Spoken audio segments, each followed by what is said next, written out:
Isang mapagpalang umaga sa ating lahat, mga kapatid ko kay Kristo, mula sa The Solid Rock Morning Devotion. Isang kagalakan na muli tayo ay makapagbulay-bulay sa salita ng Panginoon sa umagang ito. Mga ilang minutong pagbulay-bulay ng mga salita ng Panginoon upang papurihan at sambahin ang ating Panginoong Hesukristo. Sa bawat pagmulat natin ng ating mga mata sa bagong araw, isang paalala ang hatid ng Diyos na kahit anuman ang dumating na unos, siya ay ang ating matatag na sandigan. Sa mundo na puno ng pagbabago, kaguluhan, at kawalang katiyakan, napakahalagang malaman kung saan tayo nakatayo.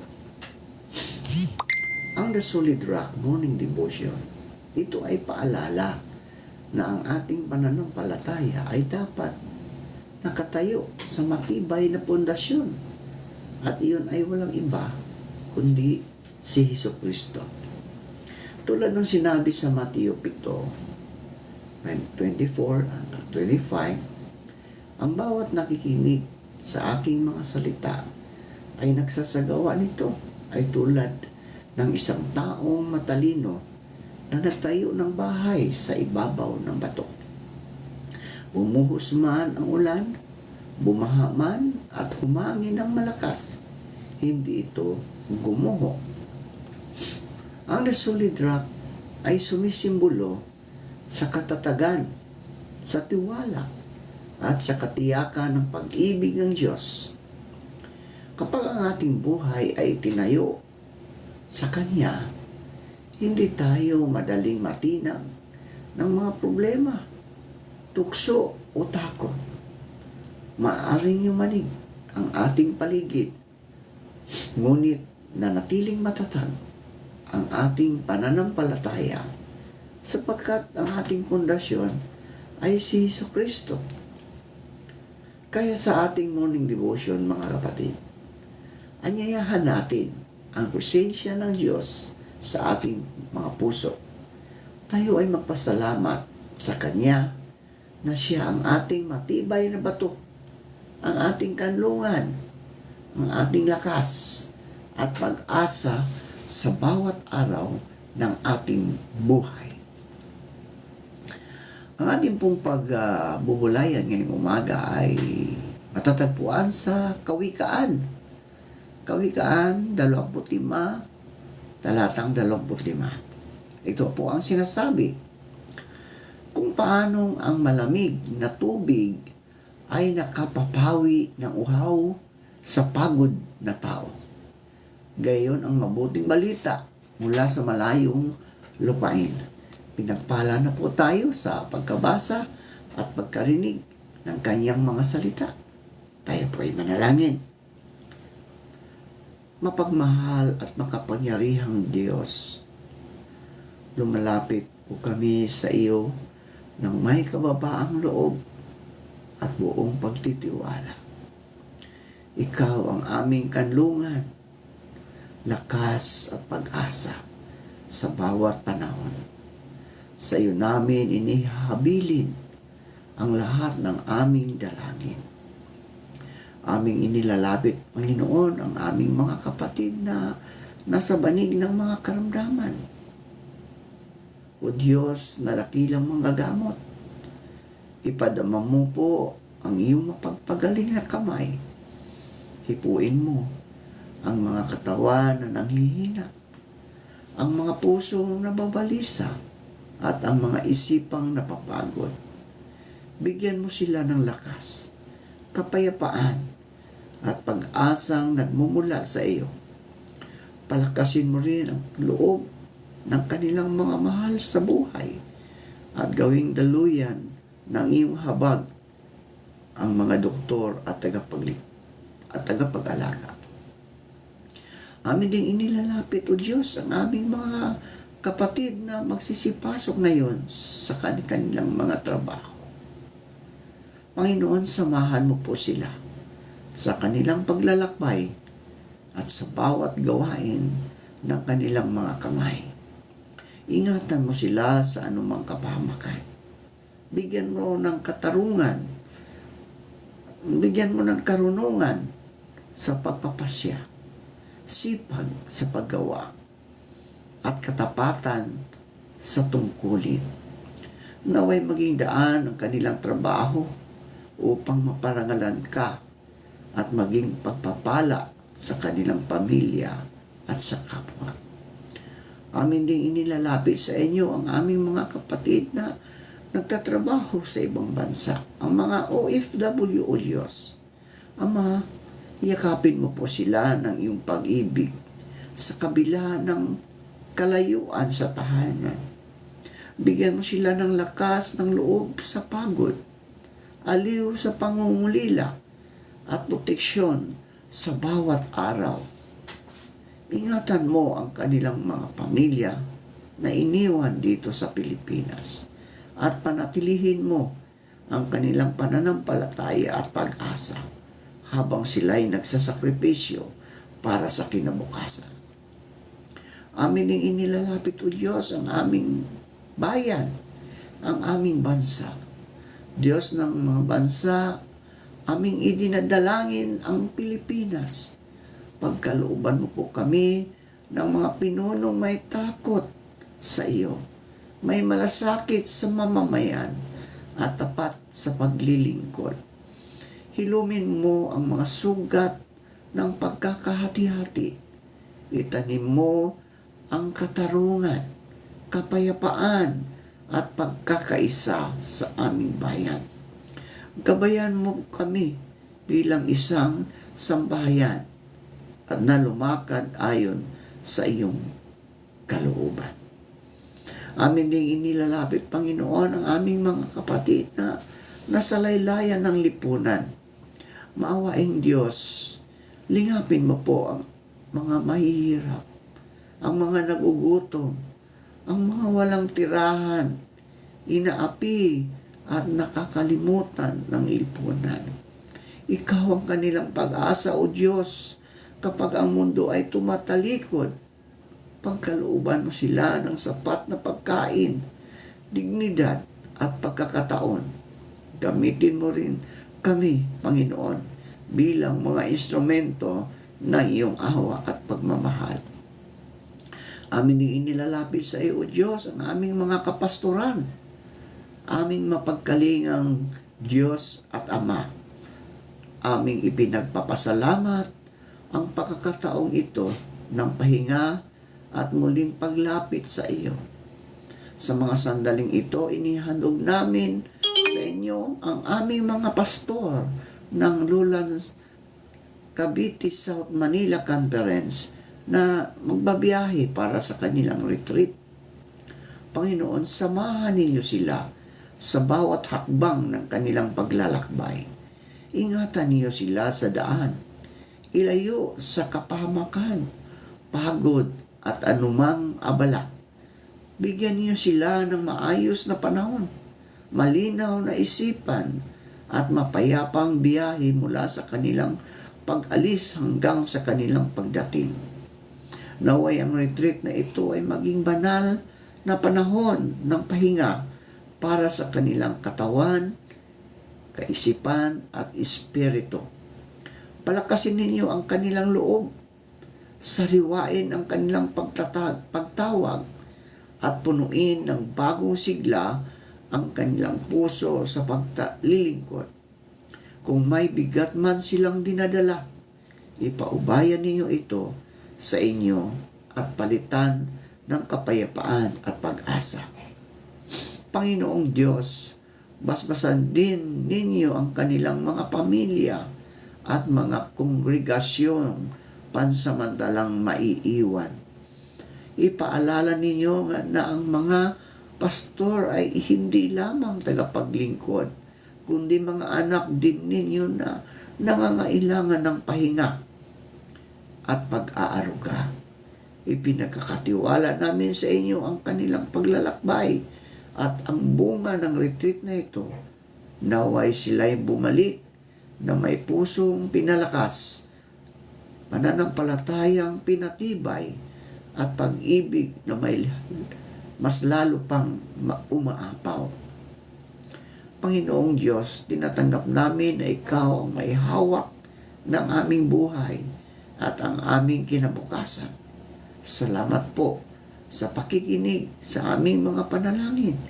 Ipinagkakatiwala namin sa iyo ang lahat sapagkat Ikaw ay mabuti, tapat at maasahan magpakailanman. Lahat ng ito ay aming ipinapanalangin sa pangalan ni Jesucristo na aming Diyos at tagapagligtas. Amen. Salitang nakapagpapalakas. Yun po ang pamagat ng ating pagbubulayan ngayong umaga. Kung paanong ang malamig na tubig ay nakapapawi ng uhaw sa pagod ng tao, gayon ang mabuting balita mula sa malayong lupain. Kawikaan 25:25. So ang talatang ito, mga kapatid, ay isang payak ngunit malalim na larawan ng lakas ng mabuting balita sa karanasan ng tao, lalo na sa mainit na panahon at sa mahabang paglalakbay. Walang hihigit pa sa ginhawang dulot ng malamig na tubig.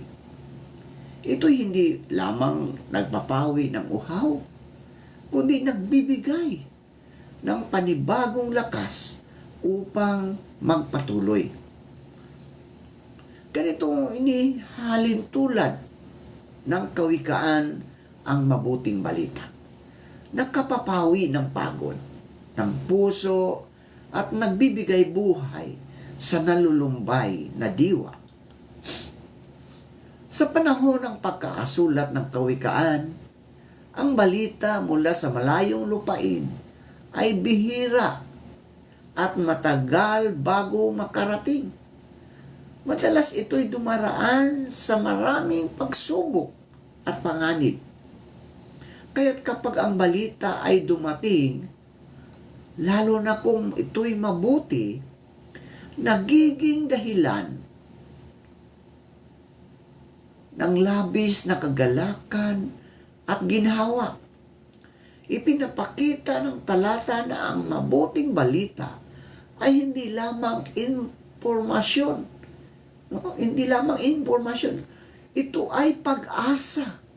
Pag-asa. Ito'y sagot sa pangamba, lunas sa pagkabalisa, at lakas sa gitna ng paghihintay. Sa ating buhay ngayon, mga kapatid, marami ang uhaw. Uhaw sa pag-asa, uhaw sa pag-unawa, at uhaw sa pag-ibig. Sa gitna ng masasamang balita, kaguluhan, at pagod ng araw-araw, ang isang mabuting balita, isang mensahe ng pagkalinga, isang mensahe ng kapatawaran at panibagong pagkakataon ay parang malamig na tubig sa tuyong lupa ng puso. Minsan, isang simpleng salita ng pag-asa o pagdamay ang sapat upang muling bumangon ang isang taong muntik ng sumuko. Mas malalim pa rito, ang pinakamabuting balita ay ang mabuting balita ng Diyos. No? Mabuting balita ng Diyos. Ang Ebanghelyo ni Jesucristo para sa mga pusong pagod sa kasalanan, sugatan ng kabiguan at uhaw sa kahulugan ng buhay. Ang balita ng pag-ibig ng Diyos at kaligtasan sa pamagitan ni Kristo ay tunay na nagbibigay buhay. Ito ang tubig na hindi nauubos, mga kapatid. Ang ginhawang hindi panandalian at ang pag-asang hindi nabibigo.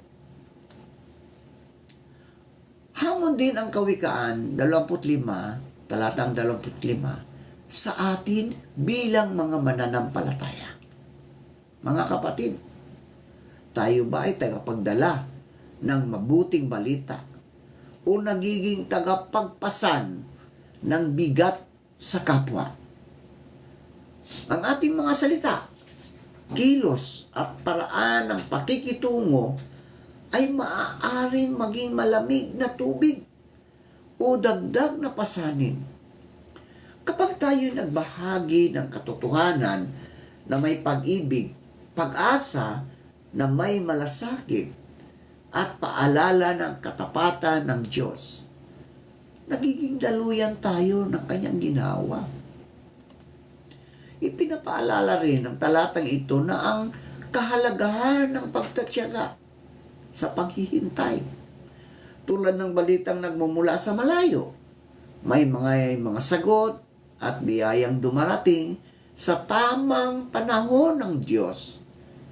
Sa gitna ng paghihintay, ang isang balita nagmumula sa Kanya sa pamagitan ng Kanyang salita, panalangin o kapwa, ay sapat upang patibayin ang loob at ipinaalalang hindi tayo nag-iisa.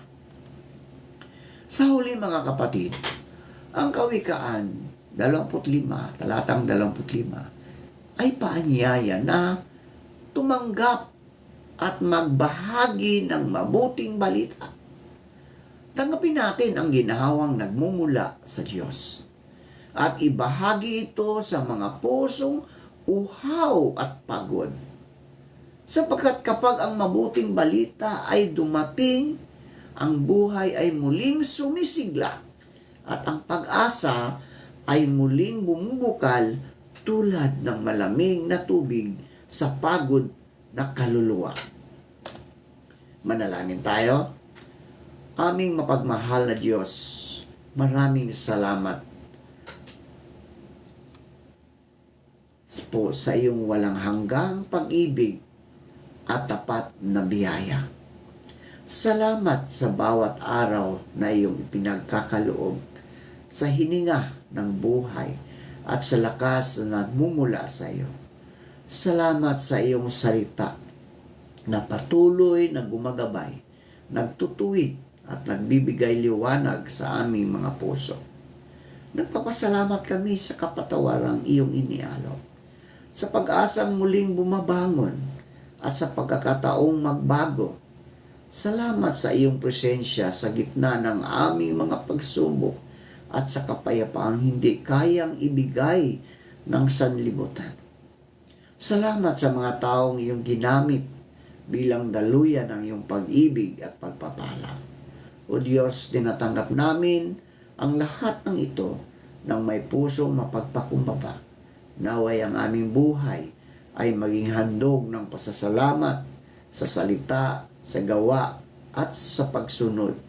Patuloy mo kaming akayin upang mamuhay ayon sa iyong kalooban at magpahayag ng iyong kabutihan sa aming kapwa.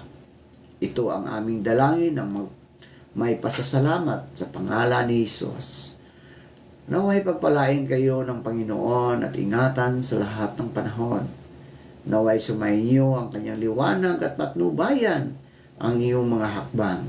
Naway puspusin ang iyong mga puso ng kanyang kapayapaan na higit sa anumang pag-unawa.